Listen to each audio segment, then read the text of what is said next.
السلام علیکم اسٹوڈنٹس، امید ہے آپ خیریت سے ہوں گے۔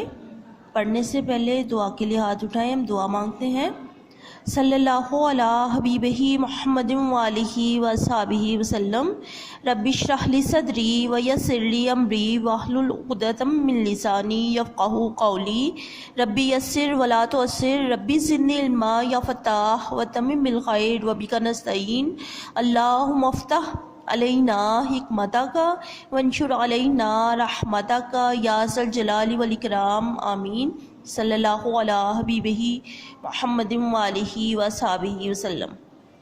اسٹوڈنٹس، آج ہم اسم معرفہ کی اقسام پڑھیں گے۔ اسم معرفہ کی پہلے میں آپ کو تعریف بتا دوں کہ اسم معرفہ کیا ہے۔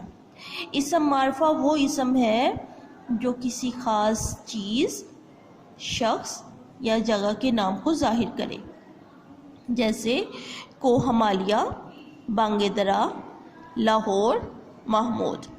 اب آپ کو یہ اس سے پتہ چلا مثالوں سے کہ کوہ ہمالیہ جگہ کا نام ہے، اور بانگ درا کتاب کا نام ہے، علامہ اقبال کی کتاب ہے، ٹھیک ہے۔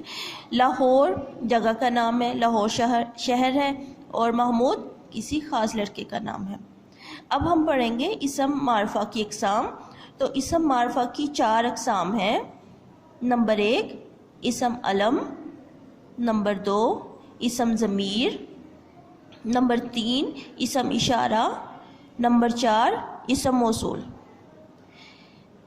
نمبر 1 اسم علم، وہ اسم ہے جو کسی شخص کے خاص نام کو ظاہر کرے، جیسے شاعر مشرق، غالب، مٹھو، ابن قاسم، شمس العلماء۔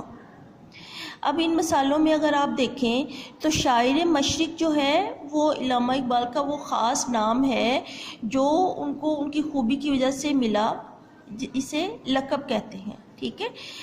اور غالب وہ خاص نام، جیسے اسد اللہ خان غالب کا یہ ہے تخلص، وہ خاص نام، مختصر نام جو شاعر حضرات اپنے اشعار میں استعمال کرتے ہیں۔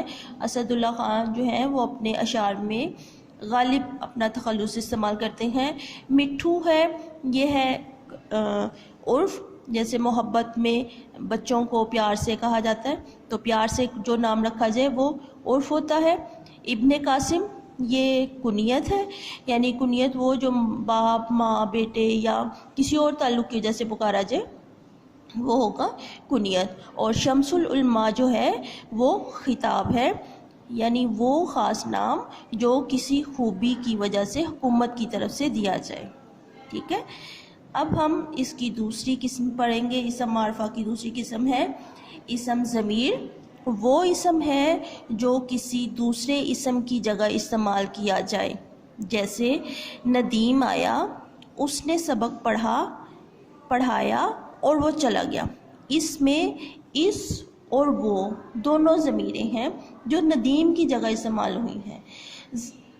یعنی اگر ہم کہیں کہ ندیم آیا، ندیم نے سبق پڑھا اور ندیم چلا گیا تو یہ جملہ صحیح ہے، ٹھیک نہیں لگتا۔ تو وہ ایک خاص نام جو کہ بار بار جو اصل نام ہے اس کی جگہ استعمال کیا جائے، جیسے اس، وہ، اسے، تو یہ سب کیا ہے؟ ضمیر ہے۔ ضمیر جس کی جگہ استعمال ہوتی ہے اسے مرجع کہتے ہیں، ٹھیک ہے۔ ضمیر کی ویسے 3 حالتیں بھی ہوتی ہیں، ضمیر فاعلی حالت میں بھی ہوتا ہے، مفعولی حالت میں بھی، اضافی حالت میں بھی، لیکن ابھی آپ نے جو یاد کرنا ہے وہ صرف اسم ضمیر کی تعریف یاد کرنی ہے، اس کی مثالیں جیسے وہ، اس وغیرہ، جو کہ میں نے آپ کو بتایا ہے۔ زیادہ ڈیٹیل سے اس میں ابھی نہیں ہم جائیں گے، وہ جب اسم ضمیر کی آگے اقسام ہوں گی پھر ہم کریں گے، ابھی صرف اسم ضمیر کی تعریف کریں گے۔ آگے ہے اس کی اگلی جو ہے وہ ہے اسم اشارہ۔ اسم اشارہ وہ اسم ہے جس سے کسی چیز کی طرف اشارہ کیا جائے، وہ یہ ہے، وہ دور کی چیز کے لیے اور یہ نزدیک کی چیز کے لیے استعمال کیے جاتے ہیں۔ جس چیز کی طرف اشارہ کیا جائے اسے مشار علیہ کہتے ہیں، جیسے وہ لڑکا، یہ کتاب۔ یہاں وہ اور یہ اسم اشارہ ہے اور لڑکا اور کتاب مشار علیہ. یعنی آپ کو یہ بات بتا دیجیے کہ وہ اور یہ اسم اشارہ کے الفاظ ہیں، اور اس کے بعد جو ہم اسم استعمال کریں گے اس کو کہیں گے مشار علیہ، یعنی جس چیز کی طرف اشارہ کیا جائے اس کو مشار علیہ کہا جاتا ہے. اگلا ہے ہمارا اسم موصول. وہ اسم ہے جسے کسی جملے کے ساتھ لگائے بغیر اس کے معنی سمجھ میں نہ آئے. یعنی ایک جملے کے اندر وہ جملے کے درمیان میں استعمال ہوگا، ایک بات ہوگی، پھر دوسری بات، دو جملوں کو ملانے کے لیے درمیان میں وہ الفاظ آتے ہیں. وہ یہ ہے الفاظ، اسم موصول کے الفاظ کون سے ہیں؟ جو کوئی، جس، جسے، جنہوں، جنہیں، جو کچھ، جو چیز. اب یہاں میں آپ کو بتاؤں نوٹ کرنے کی بات، یعنی اہم بات جو ہے وہ آپ ذہن نشین کرنے والی بات جو ہے وہ بھی اب میں آپ کو بتاتی چلوں کہ وہ اور یہ بطور ضمیر واحد غائبی استعمال ہوتے ہیں. اس حالت میں انہیں ضمیر اشارہ کہتے ہیں. دونوں میں فرق یہ ہے کہ جب وہ اور یہ اسم اشارہ کے طور پر استعمال ہوتے ہیں تو اسم اشارہ پہلے، یعنی وہ اور یہ پہلے آئیں گے، اور مشار علیہ بعد میں آتا ہے. یعنی مشار علیہ جس چیز کی طرف اشارہ کیا جا رہا ہے وہ بعد میں آئے گا. جیسے وہ لڑکا، وہ ہے اسم اشارہ، اور لڑکا مشار علیہ، وہ پہلے آیا اور لڑکا بعد میں آیا. تو یہ ہے اسم اشارہ. لیکن ضمیر اشارہ کی صورت میں اس کے مشار علیہ کا مرجع کہا جاتا ہے.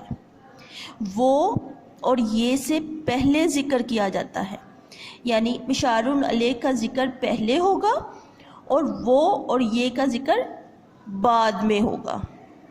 نیز یہ بھی بات یاد رہے کہ اسم ضمیر، اسم اشارہ اور اسم موصول کو اسم معرفہ کی قسموں میں شمار کیا جاتا ہے.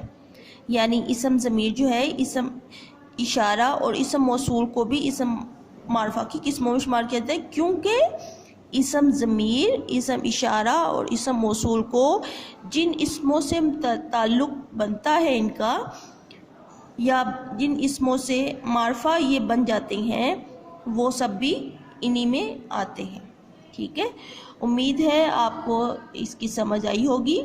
اب آپ نے اسٹوڈنٹس اسم معرفہ کی اقسام یاد کرنی ہے، یعنی اسم علم، اسم ضمیر، اسم اشارہ اور اسم موصول، اس کی تعریفیں اور اس کی مثالیں آپ نے یاد کرنی ہیں. اچھا، اللہ حافظ.